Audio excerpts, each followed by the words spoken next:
Honestly, it just feels like I'm not allowed to have nice things this season. Every time we get close, every time we get rolling, something just happens. I got you $1. Oh, you almost had it. You gotta be quicker than that. There was no holiday miracle, and I'm going to be honest, I don't love the slate this week, but rule number 76, no excuses, play like a champion. So roll the intro.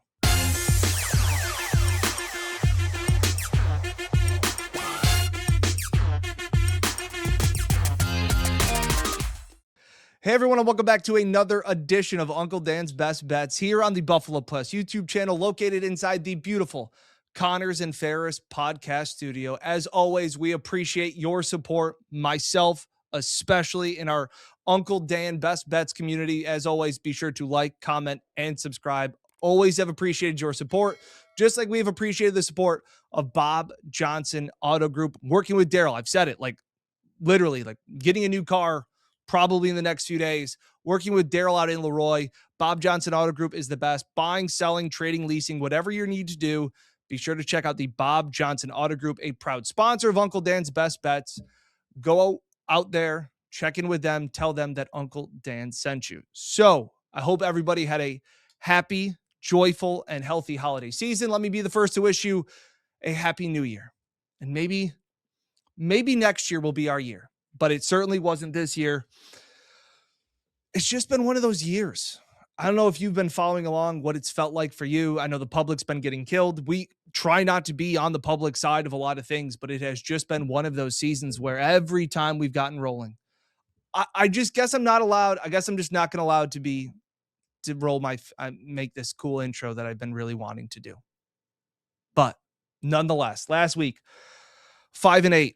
Just not great. If Dawson Knox catches that touchdown in the back of the end zone, he hits his over. Like I added on social media, we would have gone 6-7. Instead, we go 5-8. That's just how this season has gone. That is just how it's gone. We are now 72-80, still 8 games under 500, but there is still time left on the clock, and there are still weeks.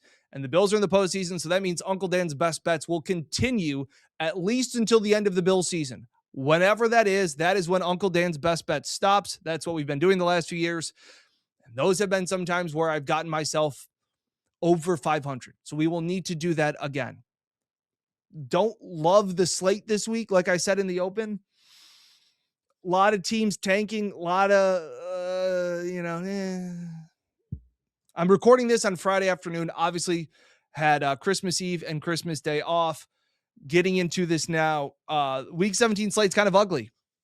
I will probably add more. We have 7 plays. Let's get right into them and try and dig ourselves out of this hole. And the first one is probably the ugliest and probably the grossest. But sometimes those uncomfortable bets are what you need. Sometimes the more uncomfortable you are, also always gamble responsibly. That's what we like to do, because I almost fired a lot on Monday night when I was 3 games under 500 for the week, but I didn't. So you always gamble responsibly. How about an ugly one? How about the Browns? +3 at home versus the red hot Steelers that apparently now nobody wants to face. Let's do it. Give me the Brownies +3. But Dan, why? Why? That's so ugly. Yeah, I don't know who the Browns who their running backs are going to be. And the total is really low. 34.5, 35 at some places. And a lot of times when you have those really low totals, if there's going to be so few points, then take them. Take them with the sides you can get them. So I'm going to take the Browns +3. Everybody is on the Steelers. Everybody. 80% of the money, as I'm recording this on Friday evening, is on the Steelers. So let's zig when everybody else zags. Because a 3-point line with a Browns team that's 3-12 and a Steelers team that's 9-6 doesn't make a whole lot of sense to me. And I bet you didn't know this. I don't think the Browns have won in Pittsburgh in like 22 years. But Cleveland has won 5 out of their last 6 home games against Pittsburgh. And they've covered and won 3 straight. Give me the Browns somehow to cover this game. Browns +3. Second play, Saints -2.5 at the Tennessee Titans. We are on the Shuck train. We are all shucked up. We're riding Tyler Shuck. The Saints are not one of those teams that are looking to get a better draft pick or anything like that. They're trying to build some culture, and Tyler Shuck's playing some really good football. I don't know what the Titans are doing, but I like what Kellen Moore and this New Orleans Saints team is kind of building. I'll ride them with the momentum. They cashed for us last week, -2.5 at the Tennessee Titans. My third play is a prop. Brian Thomas over 44.5 receiving yards. He's cashed that in 3 out of his last 5 games. Add on top of that how well Trevor Lawrence is playing right now. They proved me wrong last week. I was not a believer in the Jags. I'm not necessarily going to take them against the Colts, but I'll take the Brian Thomas over 44.5. The Colts defense is second worst in the NFL against the pass. They are allowing 250 passing yards per game. One of the worst secondaries in football. You could also take other wide receivers. Jacoby Myers was at 60. I looked on DraftKings. I will take the Brian Thomas over 44.5. Cashed that in 3 out of his last 4 games, and he did that 2 games ago. He had 3 catches, a couple long ones against the Colts the last time they played. So I'll take Brian Thomas's there. I'll take the Seahawks -7 at Carolina. Look, I know Carolina at home as an underdog's been a cute story this year. I think that the overlooking them is gone. I also think the Seahawks having extra time to rest has been a really good thing. Also, Sam Darnold in his career has been a favorite 12 times of 6 or more points. He is 9-3 against the spread in those games. So this is a Seahawks team that is in the driver's seat, and I don't think they take a bad Carolina team for granted. I think they get the win. They've been really good on the road under Mike McDonald, as well as they've been good in the 1:00 time slot for a West Coast team. I will take the Seahawks and lay the touchdown. I also like the Seahawks Panthers over 42.5. The Seahawks have scored 26 points at least in 4 out of their last 5 games. They can score maybe a little bit of Panthers late points for who cares, but I don't think you can lose both. I'll take the Seahawks -7, and I will take the Seahawks Panthers over 42.5. I'm also going to take the 49ers. This is my 6th play. 49ers -3 versus the Chicago Bears. The 49ers may be the best team in football that nobody's talking about. They control their own destiny, and I just think you're getting the Bears in a little bit of an emotional letdown spot. That's probably the biggest win they have had in a decade. And I think it's going to be tough to get up, go on the road, and bounce back from that.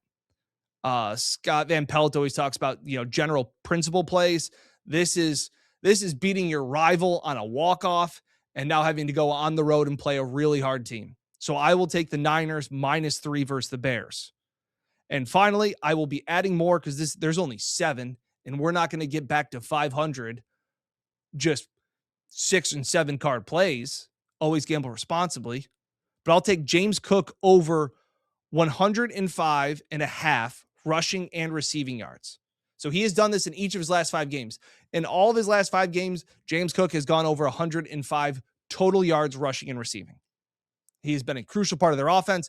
I don't know who their wide receiver is. Dawson Knox crushed me last week. I was right there in the end zone. That one hurt. He's 17.5. That could be a play later in the week. But hey, we roll on. So there's the play. 7 cards. Browns +3. Saints -2.5.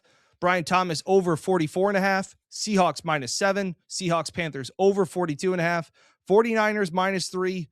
James Cook over 105.5 rushing and receiving yards.